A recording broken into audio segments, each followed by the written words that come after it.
we're asking you to donate $1 per pound of food that you want to see distributed. This is a great program. This will help us in a tremendous way. Actually reach out to we're right now creating relationships with 6 tribes of indigenous Indians in Panama. We're also starting to create relationships with different orphanages and schools, and you're going to see us over the between now and the end of the year reach out about every 2 or 3 weeks and do a feeding program at a different orphanage, a different school, because we do what we say we're going to do.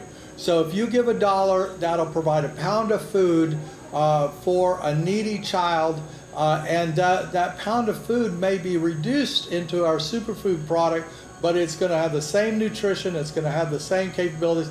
I couldn't fly to Panama City and ride in a car 3 hours and ride in a boat almost an hour with an ice chest full of 250 pounds of vegetables and lettuce.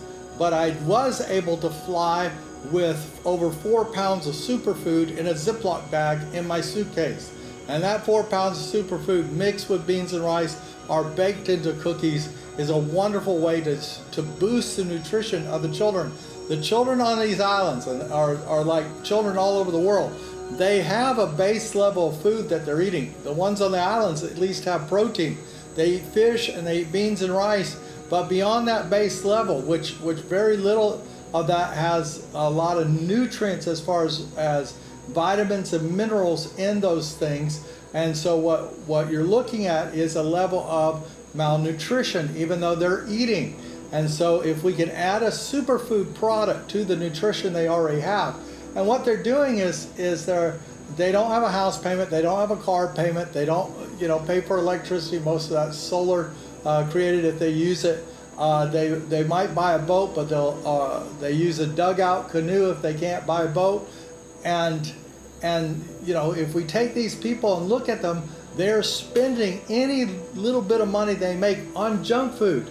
The kids are buying prepackaged chips, they're buying sodas, they're bringing in the beans and rice, and we can train them on how to plant on their own island using the coconut, using the fish, using the seaweed and the sand that they already have, and create soil. But in order to open those doors, we need food, and we need to have that food enabled us to give it away. And the best way for us to do that is if you'll participate in the $1 per pound program. So if you don't have $100, if you don't have $5,000, you could participate at $10, at $20, and help us distribute food on a regular basis. Every 2 to 3 weeks we'll be going out to distribute this food until the end of the year, and we need your help now. And you can do that by texting God Loves Kids, all one word, to 77977. That's 77977. We deeply appreciate your involvement in God Loves Kids. There's been a lot of people who didn't understand what we were doing, didn't understand it, but the bottom line is that we'll be able to give tons and tons and tons and tons of food away, and at the end of the day we still own the farm. When Jesus needed to feed the 5,000, he didn't send the disciples down to the grocery store with pockets loads of cash and said, help me buy food for those people. He said, what do we have in our hand? And then let me multiply it. And the farm represents that to me. It represents taking a little tiny seed and sowing it and coming out with a great harvest. When you can plant a tree and that tree will produce 1,000 to 2,000 pounds of food every single year for the rest of its life as it starts producing food. Some trees produce 200, 300, 400 pounds of food, but you're getting this multiplying factor, and you only give away the food you can actually grow. And if we want more food, we buy more farms.